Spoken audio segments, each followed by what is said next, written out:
안녕하세요. 바이블캐스터입니다. 요한복음 14장 12절 시작해 보도록 하겠습니다.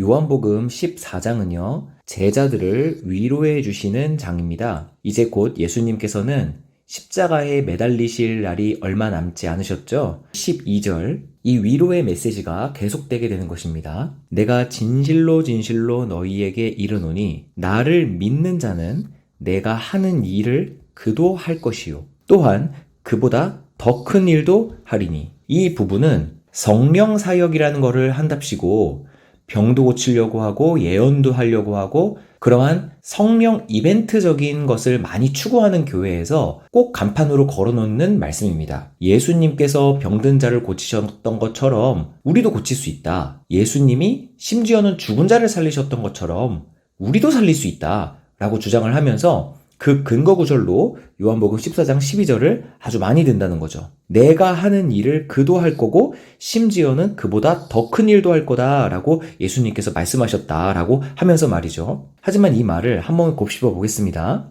역시 이 요한복음 14장은요, 예수님께서 십자가에 돌아가시기 직전에 하신 제자들을 향한 위로의 메시지입니다. 그러면은 이 예수님께서 하시는 내가 하는 일이라는 것은 뭘까요? 바로 십자가 대속을 얘기하는 거겠죠. 그리고 그 십자가 대속은 예수님께서 왜 하시는 걸까요? 그것이 바로 하나님께 영광이 되기 때문입니다. 하나님께 영광을 돌리는 것. 다시 말하면 하나님께서 예수 그리스도를 통하여 영광을 받으시는 것. 그것이 바로 예수님께서 하시는 일이신 거죠. 그러면은 나를 믿는 자는 그도 할 것이고 나보다 더 큰 일도 할 거다 라는 그 일이라는 게 무엇일까요? 당연히 하나님께 영광을 돌리는 일입니다. 그럼 무엇을 통하여 하나님께 영광을 돌리시는 걸까요? 바로 예수님께서는 십자가 대속을 통하여 많은 사람들을 구원해 주시죠. 하지만 그 예수님의 십자가 대속과 부활이라는 것은 오늘날로부터 2000년 전에 있었던 소수만이 목격한 사역이었습니다. 그렇다면 그 사역이 이 제자들로 하여금 사마리아와 땅끝까지 이르러서 전파가 되겠죠. 이 복음 전파를 통한 사람들의 구원 사역, 이게 바로 12절에 나오는 큰 일을 의미하는 것입니다. 그런데 이 12절에서는요, 우리가 더 생각해 보아야 할 더 큰 메시지가 있습니다. 바로요, 이 큰 일을 하게 되는 근거가 여기 나온다는 건데요.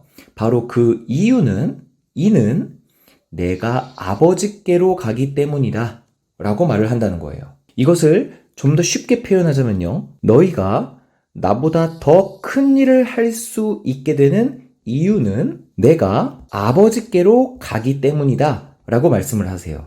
그럼 여기서 내가 아버지께로 가는 것이 우리가 이 제자들이 예수님보다 더 큰 일을 할 수 있게 되는 이유가 어째서 되는 걸까요? 그 이유는 이제 예수님께서는 인간의 육체를 벗으시고 새 몸을 입고 천국으로 올라가셨습니다.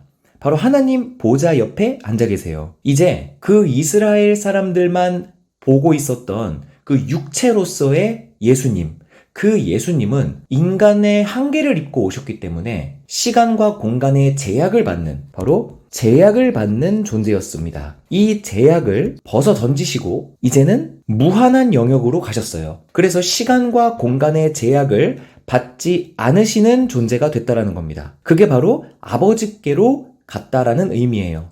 예수님께서는 이젠 천국에 계십니다. 시공간의 제약 밖에 계세요. 그렇기 때문에 예수님께서 제자들을 통해서 자신의 무한한 구원 사역을 계속 이룰 수 있게 된다는 것이죠. 근데 여기에서 궁금한 점이 생기신가요, 혹시? 아니, 예수님은 이미 천국에서 쉬고 계시는 거 아니야? 그런데 무슨 천국에서 예수님께서 구원 사역을 계속한다라고 지금 말을 하는 거야? 이렇게 혹시 의아하신가요? 그 궁금증이 해소되는 부분은 바로 나옵니다. 바로 14절에 보면요, 내가 행한다 라고 예수님께서 직접 말씀하시기 때문이에요. 이제 인간의 육체를 벗으시고 부활의 몸으로 천국에 올라가시죠. 그 천국에서 시공간의 제약을 받지 않으시는 존재로서 앞으로 이 세상 모든 인류의 구원 사역을 끝까지 계속한다라는 것이죠. 그게 바로 지난번에 살펴봤던 나는 너희를 사랑하고 끝까지 사랑한다 라는 말씀에 적용이 된다는 것입니다. 이 맥락으로 지금 오늘 살펴볼 14장 이 중반절을 해석해야 됩니다. 예수님의 구원 사역은요, 우리를 사랑하셔서 끝까지 사랑하시사 아직도 시공간의 제약을 벗어난 천국에서 계속되고 있으시다는 거예요.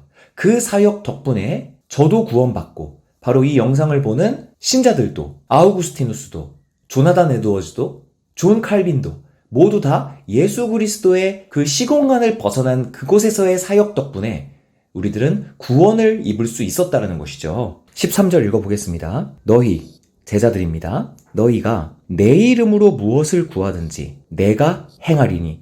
역시 마찬가지입니다. 내가 행한다고 말씀을 하세요. 이는 아버지로 하여금 아들로 말미암아 영광을 받으시게 하려 함이라. 이 이유는 뭐라고요? 바로 천국에 올라가서도 시공간을 벗어나서 내가 너희들이 구하는 모든 것을 내가 행하리니 그 이유는 하나님께 영광이 되기 때문이다 라고 말씀하세요. 여기랑 똑같죠? 하나님께 영광이요.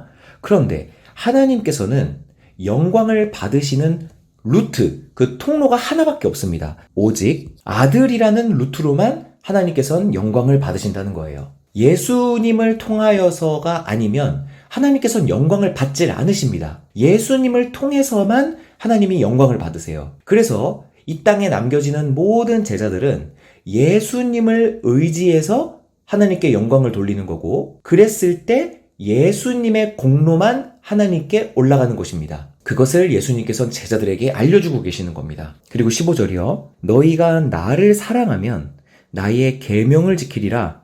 그럼 여기서 나의 계명은 뭘까요? 이 계명은 제자들에게 알려주신 적이 있으십니다. 요한복음 13장 34절 말씀입니다. 새 계명을 너희에게 주노니, 예수님께서 계명을 주십니다. 서로 사랑하라. 내가 너희를 사랑한 것 같이 너희도 서로 사랑하라. 너희가 서로 사랑하면 이로써 모든 사람이 너희가 내 제자인 줄을 알리라. 라고 말씀하십니다. 여기에서 나의 계명은 뭐죠? 사랑하라입니다. 이 사랑하라라는 말씀은 이때에도 설명드린 적이 있습니다. 잠깐 요약을 해보자면 이 당시에 유대인들은 하나님을 사랑한답시고 마음으로 하나님을 섬기기보다는 행동으로 하나님께 만족을 시켜드리기 위해서 별의별 행동들을 다 했습니다. 하지만 예수님께서는 그들에게 위선자다라고 말씀을 하셨죠. 그 이유가 뭐냐 하면은 마음에 이웃을 사랑하는 마음도 없고 마음에 하나님을 사랑하는 마음도 없으면서 겉으로만 사랑하는 척하는 행동들을 마치 규칙처럼 만들어내고 그 행동만 취함으로써 하나님을 사랑하는 척 하고 있었다라는 거죠. 또 이웃을 사랑하는 척 하고 있었다는 겁니다. 그것을 예수님께서는 들춰내셨고 너희가 진짜 하나님을 사랑한다면 마음으로 사랑해라. 행위에 초점을 맞추지 말고 마음에 초점을 맞춰라. 이렇게 세 계명을 주셨다는 겁니다. 그거를 바로 지금 14장 15절에서 제자들에게 상기시켜주고 계시는 겁니다. 너희가 나를 사랑하면 서로 사랑하라 라고 하였던 나의 계명을 지키게 될 거다. 16절이요. 내가 아버지께 구하겠으니, 이건요, 예수님께서 부활하시고 승천하셔서 아버지 보좌 옆에 앉아 계신다면 그 아버지께 구하겠다는 겁니다. 역시 사역이 계속되시죠. 그러면은 무엇을 구할까요? 바로 제자들은 옆에 제가 없으면 안 됩니다. 이 제자들 옆에 저를 보내주십시오. 이렇게 구한다는 겁니다. 그럼 그가 또 다른 보혜사, 이 보혜사라는 한자는요, 보호해준다, 은혜를. 그래서 은혜를 보호해주는 선생님이라는 뜻입니다. 그래서 하나님께서 또 다른 보혜사를 너희에게 주사 영원토록 너희와 함께 있게 하리니 그는 진리의 영이라. 여기서 진리라는 건 뭘까요? 예수님께서는 이렇게 말씀하셨습니다. 내가 곧 길이요 진리요 생명이니 이렇게 말씀하셨어요. 이 말은 진리는 예수님이라는 뜻입니다. 내가 곧 진리다 라고 말씀하셨으니까요. 그래서 그는 나의 영이니 세상은 능히 그를 받지 못하나니 이는 그를 보지도 못하고 알지도 못하기 때문이다. 왜 보지도 못하고 알지도 못할까요? 그것은 존재 자체가 영이기 때문입니다. 그런데 너희는 그를 아나니 왜 알까요? 바로 너희는 예수님의 제자들이기 때문이에요. 예수님의 제자들이기 때문에 예수님의 영을 안다라는 거죠. 그래서 그는 여기서 자신의 영을, 즉 진리의 영이라는 그 보혜사를 그라고 하나의 위격으로 지칭하고 계시고 너희와 함께 거하심이요 또 너희 속에 계시겠음이라 라고 말씀을 하십니다. 이 정리만 하고 오늘은 여기까지만 하겠습니다. 뭐냐면요, 육신을 입고 오신 예수님은 왜 육신을 입으셨을까요? 바로 십자가를 감당하시기 위한 목적 때문에 육신을 입고 오실 수밖에 없으셨어요. 육신이 없는데 어떻게 신께서 죽음을 이루어낼 수 있으셨겠어요? 죽는다라는 건 육신을 입고 있는 인간만이 가능한 건데 예수님께서 자신의 본체로 이 땅에 내려오셨다면 절대 죽을 수 없는 존재 아닙니까? 그래서 예수님께서는 육신을 입고 오신 목적은 죽으러 오셨기 때문에 육신을 입고 오신 거예요. 이 목적에 맞게 오셨다는 겁니다. 그래서 이제 곧 있으면 며칠 밤만 지나면 이제는 그 목적이 달성되어지겠죠. 그래서 죽음에 이르시게 되는 겁니다. 이 목적은 곧 있으면 달성되게 되는 것이에요. 그럼 목적이 달성됐으니 어디로 올라가시죠? 당연히 하나님 옆으로 올라가시는 거죠. 그런데 이제 그럼 이 제자들 곁에는 예수님이 안 계시는 게 되는 거 아닙니까? 왜냐면은 목적을 달성하시고 돌아가셨으니까요. 그럼 남겨진 제자들은 어떻게 합니까? 그래서 예수님께서는 이렇게 말씀을 하시면서 위로를 해주시는 거예요. 내 영을 너희들에게 보내줄 거다 라고 말씀을 하신다는 거예요. 그럼 영적인 존재로 오시는 예수님, 이것은 승천하시고 40일 후에 오순절날 성령이 강림하지 않습니까?